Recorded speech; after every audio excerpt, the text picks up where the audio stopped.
Tu débutes en tant que directeur adjoint périscolaire et tu te demandes comment gérer le début d'année.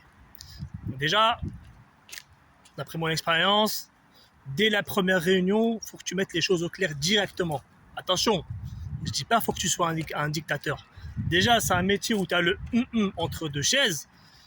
Surtout si tu as déjà bossé avec eux et que c'était tes potes animateurs, même le directeur que tu connais très bien. Donc voilà, le directeur, il va parler pour poser le cadre.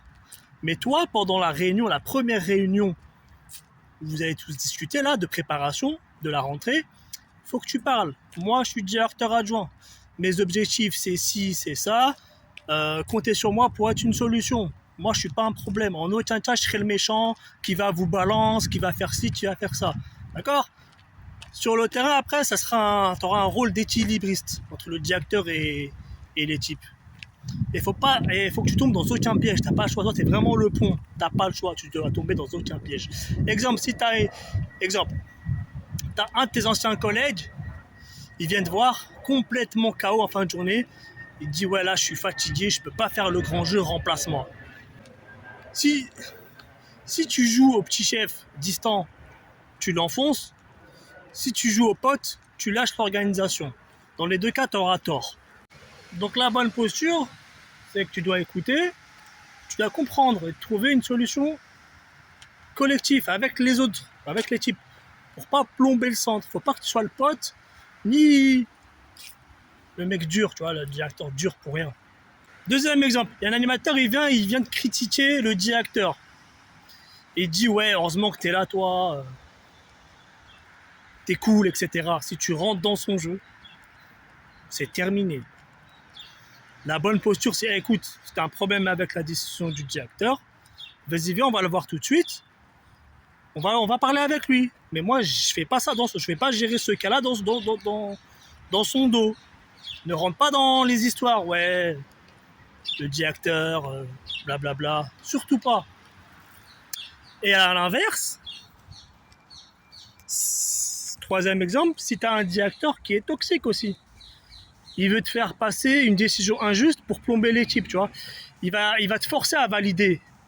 Et toi, si tu acceptes parce que tu as peur et que tu veux pas perdre ta crédibilité, si tu veux perdre ta crédibilité, suis-le. Toi, la bonne posture que tu dois avoir, c'est que tu dois protéger le cadre, tu vois. Il faut rester pro. On pose les faits objectivement et on discute avec les types avant de trancher. Moi, je suis là pour sécuriser le fonctionnement. Je suis pas là pour... t'es pas là pour cautionner l'arbitraire, tu vois. T'es pas là pour les querelles, les histoires d'ego. Surtout pas. Tu dois toujours être au-dessus de la mêlée. Bref, ça, c'est le vrai métier d'adjoint. Tu poses les bases dès le début sans être un dictateur. Tu cèdes à aucune manipulation et tu restes le pont solide entre les deux rives, tu vois. Charenton-Ivry, pont Nelson Mandela. Et voilà, tu tombes pas dans le piège des manipulations, que ce soit du directeur ou des animateurs. Mais bon, je pense qu'en général, les équipes, elles sont correctes en général. Donc voilà, les adjoints qui ont déjà été adjoints, si vous avez des conseils, mettez-les en commentaire pour aider tous les nouveaux directeurs adjoints. Et voilà, donc moi en tout cas, c'est un petit point de repère que je te donne.